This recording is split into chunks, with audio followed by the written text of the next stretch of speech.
Good afternoon, everyone, and welcome to today's webinar presented by the American Academy of Pediatrics and HealthyChildren.org. We're getting ahead of this RSV season with some information for families with newborns or who are expecting newborns over the next 6 months. You'll learn about the RSV virus and infection, how to help prevent it, and immunizations that are available now. Before we begin, a few housekeeping items. This webinar is being recorded. If for some reason you lose your connection or need to drop off, you can access the archived version on our website in just a few days. If you have a technical issue during the webinar, please go ahead and use the chat function to send us a message. We will also have time at the end for questions, so please feel free to send them at any time through this chat, and we'll get to as many as we can.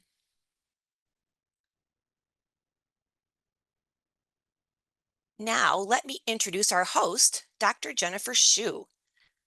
Dr. Shu is a practicing pediatrician, author, and mom in Atlanta. She's a frequent guest on national and local TV, radio, and web-based programs, and she's also the co-author of AAP books, of the AAP book, Heading Home with Your Newborn and Food Fights. She is also the medical editor of HealthyChildren.org, the official parenting website of the AAP. Welcome, Dr. Shu. Thank you so much for having us today and for all the attendees for joining in now and during our recordings.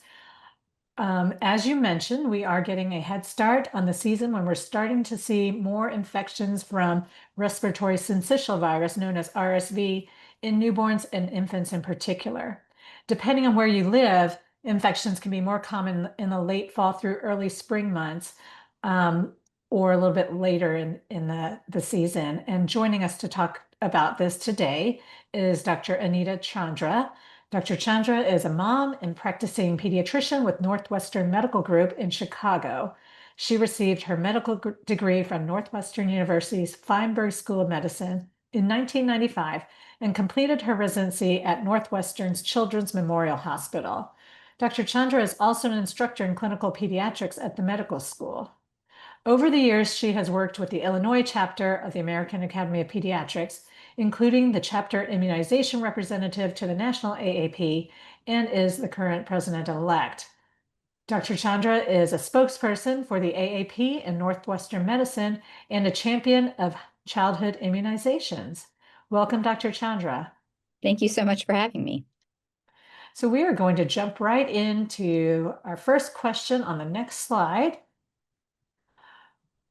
Let's start from the very beginning. Can you tell us what is RSV and what should expectant and new parents know about it?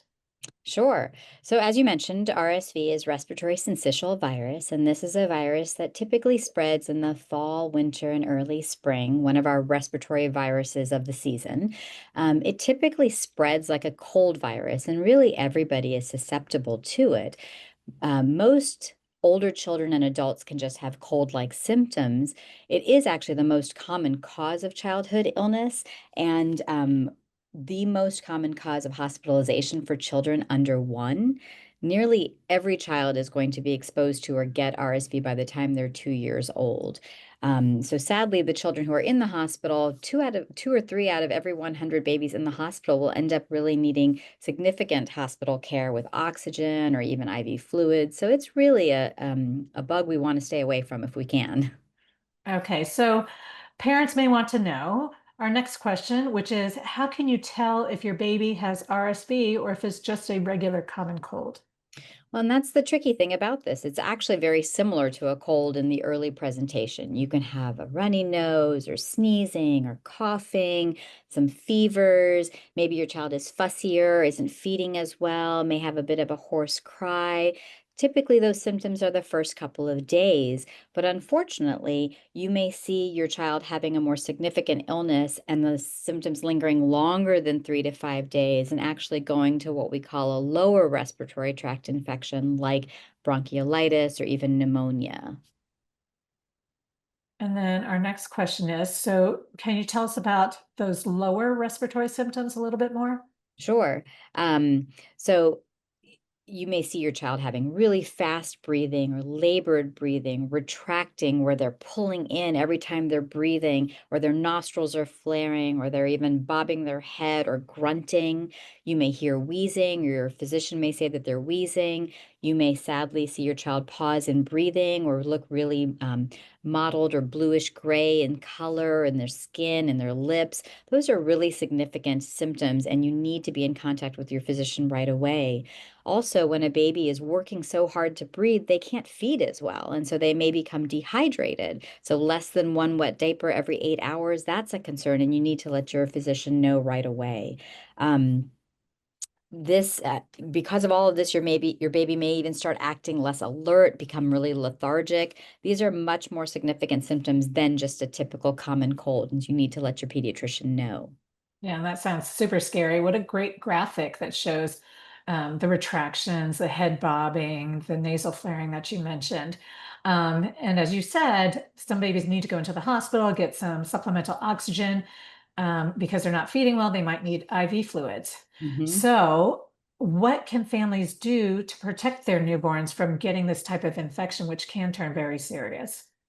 Well, everybody wants to be around a newborn, right? There are grandparents and lots of family members that want to come and visit you, but early on, you need to really think about how you limit exposure to sick people. So, if somebody is obviously coughing or sneezing, you want to ask them to stay away. If they have fevers, you want to ask them to stay away. You want to make sure that everybody is washing their hands really well. If you have other children in the home, you want to teach them to cover their cough or their sneeze and wash their hands really well. A good hand washing with soap and water for 20 seconds is very helpful.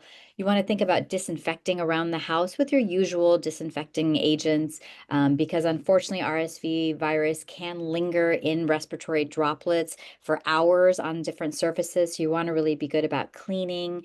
You want to think about not exposing your child to other things that could compromise their breathing or their immune system. So don't expose them to smoke or vaping. And then we like to think of this concept of cocooning a baby. So early on, infants can't get protection against flu or COVID or pertussis. So we rely upon everybody around them to make sure that they've gotten their vaccines to not bring in those bad germs into the home. So everybody, in your pregnancy, you can get these vaccines. Other parents and guardians and caretakers and grandparents, make sure everybody's up to date on their respiratory vaccines to help cocoon the baby and protect them so that their immune system has good fighting power.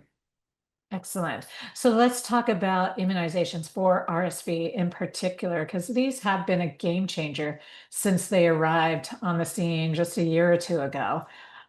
What are these options specifically to protect against RSV? So I agree with you. Great game changer. Been around for 2 years now. There's two different things we can think about. There's RSV vaccination, which can be given to the pregnant parent at 32 to 36 weeks of pregnancy. And what that does is it helps in pregnancy, you develop antibody, which get passed along to the baby and can help provide protection for the baby for the next several months. Then there's also RSV injection of ready-made antibodies to be given to the baby directly, which would be given shortly after the baby is born. You get one or the other. So if the pregnant parent is given vaccination during the pregnancy appropriately, then the baby wouldn't need the shot after delivery. So there's two different ways to think about this. Okay, great. So let's talk about the timing of the shot in our next slide. When does that protection actually happen once you get the shot? So if you've decided that you want to get the protection during pregnancy and you've talked to your obstetrician, gynecologist, or primary care doctor about this, ideally it's given between the months of September and January. And it should be given 32 to 36 weeks in your pregnancy so that you have enough time to develop the antibody to pass that along to the baby. So the best protection is really 14 days after you've gotten the shot. And the baby will be protected for about 6 months after delivery. It is not every baby follows this game plan. And so that's where there's some nuance to when mom has gotten the shot and when baby would need a shot. It is only currently recommended for one pregnancy. So in subsequent pregnancies, the baby would have to get the RSV shot. But at least for the pregnancy that you're in right now, if this is your pregnancy that you can get the RSV vaccine, that's a great way to go. as opposed to like the Tdap vaccine, which you would get at every pregnancy. Maybe down the road, we'll find out that this will be something given in every pregnancy, but for right now, it's just during one pregnancy. Right. So definitely something to be asking doctors about each time with Yep. each pregnancy. Perfect. Okay. So let's talk a little bit more about these RSV antibodies or injections for babies specifically. Sure. So the AAP does recommend either the RSV vaccination for mom or this great RSV antibody immunization that we give to babies. And I say immunization of antibodies because what this is pooled antibody or manufactured antibody all given to the baby. It's directly against RSV. So it's ready-made protection that gives the baby about 6 months of protection from the shot. The recommendation is for infants under 8 months of age, all infants under 8 months of age, to get this unless their mother got the appropriate vaccine. RSV season, like you mentioned, is typically fall through spring, so typically October through March in most parts of the United States. So you'll see your pediatrician's office or your primary care's office being able to offer this immunization for the baby during that time period. There are some babies who are at increased risk in their second RSV season, 8 to 19 months of age. Very specific situations where babies may have oxygen dependency or some complications of other medical problems, which put them at increased risk, and they would get a second RSV antibody shot in their second RSV season. But you would want to talk to your specific provider or healthcare professional about that. Exactly. And your pediatrician will definitely know what the Mhm. current recommendations are if your baby needs that second dose. Exactly. So there's a lot going on around the newborn period. How can parents decide what the right choice is? What's best for the baby? For the mom to get it during the pregnancy or to wait and have the baby get it? They're actually both recommended, one or the other. They're both safe and effective. You need to talk with your OB if you're in your pregnancy to see about what the options are, the availability of the vaccine in your office there. That may be part of the determining factor. Like I mentioned earlier, if your baby decides to be delivered, in a shorter amount of time than you need for the antibody to develop, then the baby would actually benefit from getting the RSV immunization after delivery. Some babies will be able to get this protection in the hospital shortly after they're born. Some babies won't be able to get it there, but they should get it at their first pediatrician appointment. The nice thing about this is that it is completely safe to give with other vaccines that a baby may be getting. So you can get this right away along with other things that your baby may be needing in the office as well. You never want to delay this because we really, like I said, under 1 year, the first year of life, babies can become really, really sick. We want to protect them as best we can, and this protection can last for about 6 months, which is the duration of RSV season. Okay, so our next two questions kind of go hand in hand. You're talking about the RSV season being about October to March, which is when we can give the shot to babies. So, what about babies who were born in the summer, for example, in May, or if they were born in the late RSV season, like February, March, should they wait until the following season? So, I believe that's our next slide.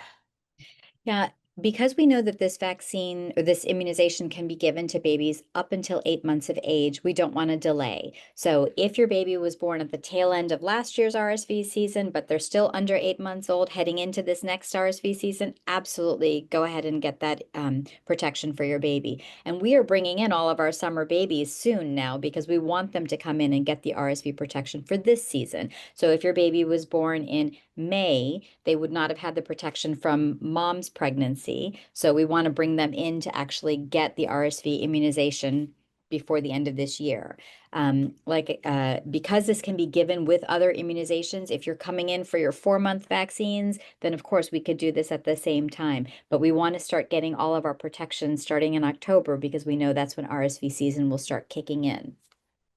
Good. So anytime after October 1st, you can call your pediatrician's office and see if your baby can get that RSV dose. Exactly. Let's look at the next slide. We might have already covered that just now. Nope. So our next portion of this is our question and answer session. Thank you to everyone who submitted questions in advance and to those of you who have submitted during this talk in our chat room. So let's see. Our first question is, are there any home treatments for RSV or natural remedies? So what can parents do for babies who catch RSV but maybe aren't sick enough to go into the hospital? So, taking care of RSV is similar to taking care of other colds in that situation. It's about supporting your child, keeping their fevers under control, suctioning their nose, helping them with maybe a cool mist humidifier, small frequent feedings to make sure that they're staying hydrated. But a lot of it is comfort measures while their body is naturally fighting off this infection. What about babies who are in daycare? What can childcare settings do to try to prevent babies from getting infected or spreading infection? um, keeping the house clean, keeping the daycare clean, just regular wiping of surfaces with good disinfectants, and then encouraging people to actually keep their child at home if their child is sick. I commonly tell my patients, if you feel like you wouldn't want your child to be around another baby who's got obvious, nasal discharge, snotting and coughing and really not looking good, then you should keep your baby home as well in that same situation. We just want to do our part to make sure we decrease the spread. So they're most likely to be contagious within 24 hours of the fever, for example, or if they seem to be feeling bad, more Mhm. tired than usual, sleeping more than usual. These kids are going to require a little bit more attention from the child's caregivers, and that can take away from the healthier kids who are there. So, and your baby's Exactly. going to be miserable if they're going to be expected to follow the schedule of that childcare center. So, if you don't feel like you can work, go to school, whatever, when you're sick, baby feels the same way about daycare. So try to keep them home and let them rest. If they sleep more, they might get better a little bit faster and hopefully prevent getting so sick that they have to go to the hospital. Exactly. And decrease the spread to other kids. Good point. Okay, let's see. A grandmother wrote in that she got an RSV vaccine herself. Does she need to avoid being around the baby for a certain time period? Because can that vaccine somehow infect the grandbaby? And then also, if you could reiterate when they would get protected from baby giving them possible RSV Sure. infection, et cetera, things like that. Sure. So there is an additional RSV vaccine that can be given to our grandparent age or older generation over age 60. There are certain uh, patients who would qualify for an RSV vaccine, and then certainly everybody above age 75. That vaccine is a killed virus vaccine. So it doesn't release any virus that would get the baby sick at all. But it does take a couple of weeks for the ideal antibody production from that vaccine. So, if a grandmother has gotten it, she doesn't have to worry about spreading RSV to the baby, but she also isn't in the best protected state until a couple of weeks after she's gotten the vaccine. And we do know that both age groups can be really sick from RSV. So, we want to make sure we're thinking about both of them, the older age group and the younger age group. You mentioned something about eligibility. There's that age cutoff, pregnancy between 32, 36 weeks, babies born during a certain time of year. If we follow those recommendations, have you found that insurance is covering the shots? And what about people who might not have insurance? So we do know that because of the schedule that's recommended, these vaccines and the RSV antibody shot are covered under VFC, which is really nice. When things are covered under our VFC, the Vaccines for Children program, most commonly they are covered by insurance, private payer insurance companies. You can always check with your physician to make sure that that is the case, and you can check with your insurance company as well. But there are a lot of things in the schedule to keep in mind here about RSV, and this is why you need to talk to your physician or pediatrician because they do know how the schedule works. Can you tell us a little bit about protection from spreading RSV both in the home and in the hospital? So way back when I trained in pediatrics, we would have signs that said RSV, patient. They might have done something called negative pressure in the room where the ventilation was a little bit different. We had to wear masks, gowns, and gloves when being in contact with the patient, kind of similar to how things were early in the COVID pandemic. What are those guidelines now for people both at home and in the hospital? Well, it's respiratory droplet protection. So, when you're sneezing, you're aerosolizing a lot of wet droplets out there. And those droplets carry the virus, which is what spreads from person to person. And that can lay on hard surfaces, on blankets, on soft surfaces. So it can lay there for a couple of hours and you can still be contagious from those respiratory droplets. So we do recommend, keeping people away from each other when they do have fevers to make sure that that's because we know that that's the ideal time that the virus is escalating. We want to make sure that you use masks and gloves and gowns in the hospital setting for sure, so that you're not spreading it from person to person. If you're coming into your pediatrician's office with your baby and you're sick as well, you want to think about wearing a mask when you're walking in so that you're also not a vector of spread. Uh, it's not common at all to have negative air pressure in any pediatrician's office, neither in the waiting room nor in the exam room. So you really want to do your part by keeping some physical distance from people. A lot of the respiratory viruses are spread similarly: sneezing, coughing, aerosolizing, wet droplets. And if you keep a decent 5-foot distance from people, that will be helpful as well in terms of decreasing spread. And obviously, the baby can't wear a mask, but if you have older Correct. children in the house, you want them to try not to get infected themselves, or adults who don't want to get infected, they want to wear a mask inside. Maybe do better ventilation if you can. Spend time outside as much as possible and away from people who might be susceptible. So let's talk a little bit about why specifically are newborns and infants at risk for serious illness. So you don't see older children, let's say, I don't know, 3 to 6 and up, having to be hospitalized quite as often. Why is that? Younger babies have smaller airways. They get fatigued faster when they're breathing hard and heavy. So I often tell my patients, think about breathing through silk. It's easy. But if you were to breathe through wool, it's harder. So we have these little babies with smaller airways. The respiratory syncytial virus literally roughs up the tissue and makes a lot of mucus and inflammation, which makes it really hard to breathe and exchange oxygen. So our little babies have the hardest time with this because they have smaller airways and smaller bronchioles. And then they have to use all of their muscles to keep this breathing going when they're trying to get oxygen. They get fatigued. They get very tired. They can't drink as well. They get dehydrated more easily. They just don't have the reserve. So that's why our little babies tend to be sicker faster and more severely from RSV. So watch out for that really labored breathing, fast breathing, maybe even a lethargic baby. And how can you tell if a baby is dehydrated, an infant? So you can look at things like how many wet diapers they're having. Typically, you want to see at least one wet diaper 3 times a day, so every 8 hours. You want to see, do they have some drool in their mouth? Do they have dry lips? Dry lips would make us worried about dehydration. If they're young and you can tell what their soft spot feels like, if their soft spot is feeling sunken, that's a concern for dehydration. But honestly, with little babies, what dehydration can look like is just really fatigued, lethargic looking baby. So all of that would prompt you to call the pediatrician to get some help. And if they're old enough to shed tears already, they might stop having tears when they're crying, Exactly. right? Yep. Yep. Okay, you mentioned about smoking and vaping. Can you tell us a little bit about that, why that puts babies at risk?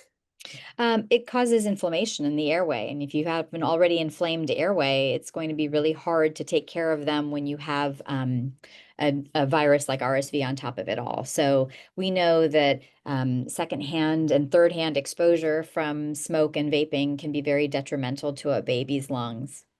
Okay, what about sometimes you hear about breastfeeding as being a protective factor against infections? Can you talk a little bit about that?